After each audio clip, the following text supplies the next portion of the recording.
we got today? Oh, almost didn't see you guys there. Alright, so I know I've been away from YouTube for a long time. I think since last summer or something like that is the last time I posted anything.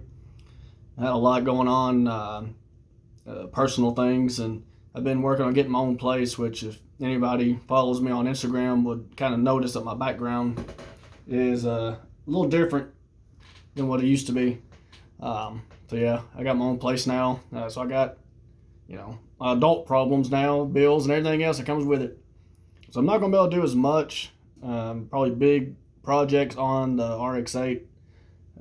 But thankfully I got a lot of the most major things done. So I can just kind of piddle with it, which is kind of what I've been doing off and on as I've been doing stuff around the house, trying to get it more to my liking, I guess you could say. So I've been working on the tuning, and I'm no tuner by any means. I just kind of do this thing trial and error, just kind of learn it as I go along and just kind of figure things out and just see what works for me. There's a lot to be improved on and things like that, and I'm still learning. And I'm too hard-headed and stubborn to ask for anybody's help, let alone have the money to even pay a tuner, So, but hey, that's all right. You can learn, as long as I don't blow it up, I guess. Because it'd be very costly, and I don't know if I'll be able to fix it anytime soon. So let's not, hope that happens. As long as I be more conservative with my timing and fuel and things like that, maybe I can, kind of get by until something better comes along and maybe help me out or whatever. But, well, so anyways, I did get a clip from the drive that I did a little bit earlier before making this video here. And it went, pretty well for the most part. I did go back and kind of rewatch the footage, kind of see what was going on with my fuel and things like that, because I am using the auto tuner that comes with Honda, which it helps me out quite a bit, considering that I can't sit there and tune it while I'm driving. I guess could make a bunch of passes and do it that way and just kind of read my logs and stuff like that, but I don't want to piss off my neighbors. And, so I got to do a couple, just back up and down the road a couple times and just kind of see how that goes and just kind of look at things. I've come a long way since, I moved out of my parents' place. It was just stumbling really bad and things like that, and I couldn't even drive to where I live at now. So we ended up having to put it on a trailer and bringing it up here that way.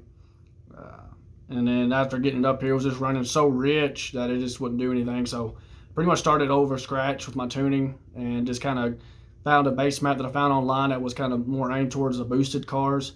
That way I can kind of get a better idea of what the fuel maps looks like and the cam timing angles and things like that. So I'm learning a lot from that. Since this engine is a little bit different than your standard K24 engines, it's got the S2000 intake and the K20 head with, the 50-degree timing gear on it, stuff like that.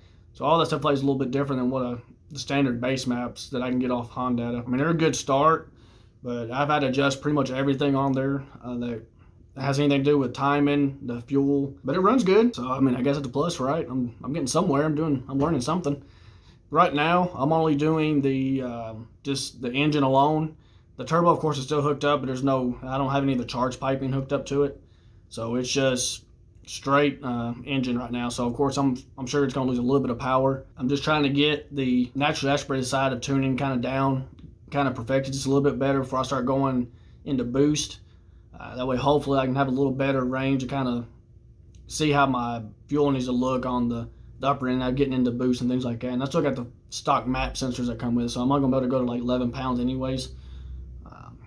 And of course, it's like turned off cold here now, so it's like 30-something degrees here Fahrenheit for us right now. So probably don't run as optimal as it would if it was in the 60s or 70s outside, but take what you can get, I guess.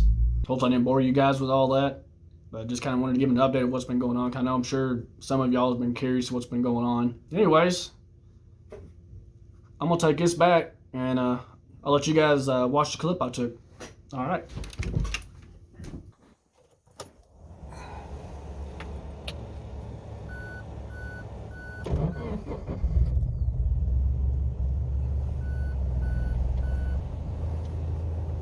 A little tuning setup. I apologize if the angle gets a little weird. I have it on my jacket.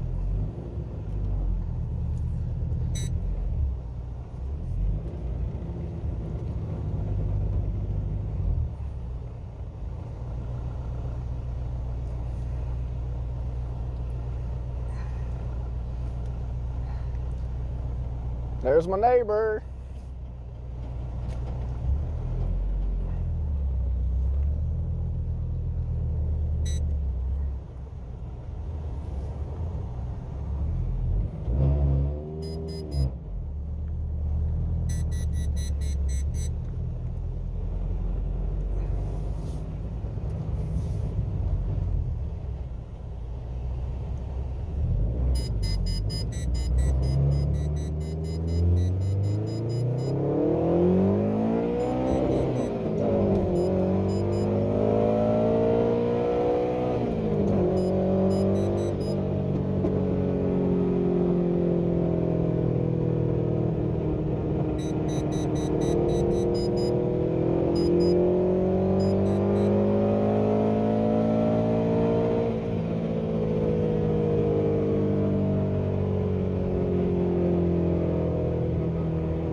Little on the rich side, but running good.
Yeah.